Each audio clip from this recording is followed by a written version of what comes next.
Hey guys, I haven't seen very many videos on the Mancan, so I thought I'd do one. This is a 1 gallon mini keg that was on Kickstarter a few years ago. They were first done by Deepwood's Brew Pub or something like that, but then they rebranded to the Mancan. They sell the 64 and the 128. I got this on the Kickstarter. Here's what the tap looks like. It's got ball lock style posts on it, a beverage tube, which is kind of nice. You can replace this or cut it shorter for the 64-ounce one.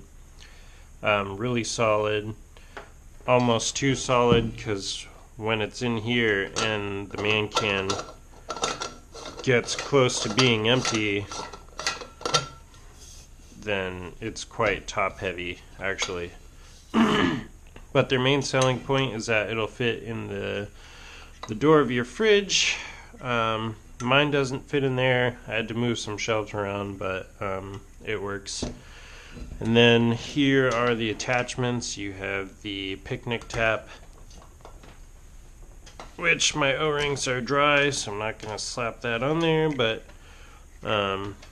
put this here. Dispense. I hook it right here so that it doesn't make a mess in my fridge. And then I made this guy,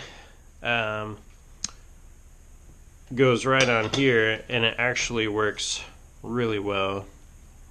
They do have the Perlick faucet attachment that is mounted on here, but I don't know how much extra it is, but it didn't seem worth it to me because I can just do this or I can do the picnic tap, so I would rather have a choice. Plus, I feel like the pressure on here is a little high for a 1 gallon, so I can do the flow control with this and it works really good.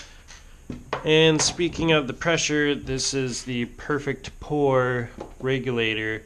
This is the new and improved beefed up one. They sent ones with the Mancan that were really skinny right here and were leaking a lot, and pretty much they had to send these beefed up ones to all the Kickstarters, but I haven't had any problems with this one.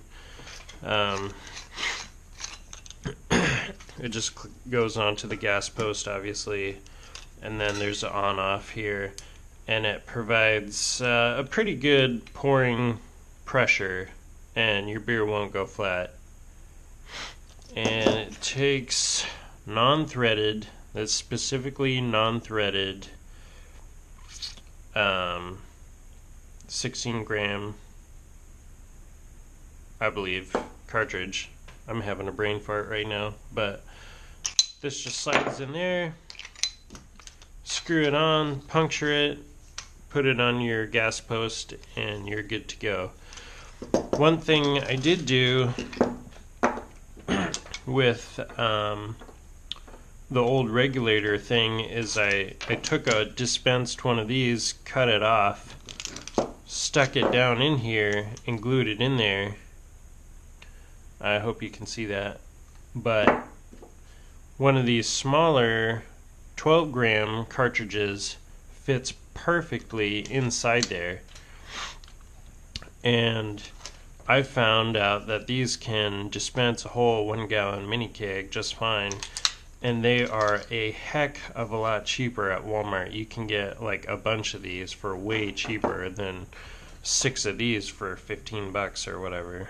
So that's what I do. I put that in here, screw that sucker on, attach it, put this on here, and I'm good to go. Also, I am a home brewer, so I have a large tank that I can put batches in here if I want and force carb it. It works really good. This also comes with a flat cap on here if you just want to have a 1 gallon growler. Sometimes it's better to take the flat cap if you're getting this filled at a brewery, because they see this and they're like, that's not a growler, we can't fill that. And so I'll take the flat cap, which I think probably can fit more beer. I'll bring it home, pour a beer off, and then stick this on here and then do my whole CO2 thing. But if you are just a beer drinker, this might be a little too much to motivate you not to fill it. But if you're a home brewer, this thing is awesome. It's super sturdy. With this on here, I feel like I can throw this in a boat or a plane or whatever, and it'll be just fine, and then tap some beer off of it. So the only drawbacks to this thing is it can be top heavy, and it is quite tall with this on here. I don't remember what it is, but I think it's got to be like 15 inches or so. And also with the picnic tap on here, I get quite a bit of foam from using this guy. So I don't know if the pressure on here is too high. I mean, obviously you can, this is way too short if you do the keg formulas and stuff. So of course you're going to get foam at that high serving pressure, but it'd be nice if you could dial this down a little bit. My father-in-law does have the U-Keg where you can set the pressure, and he has a perfect pour every time on his because he can set the pressure low. So but I use this thing to transport all my homebrew, and it works great. So I hope this hope this helps you out. It is a bit spendy. I got it off the Kickstarter, so I can't really say much on that, but it's definitely a pretty good product overall. Thanks for watching.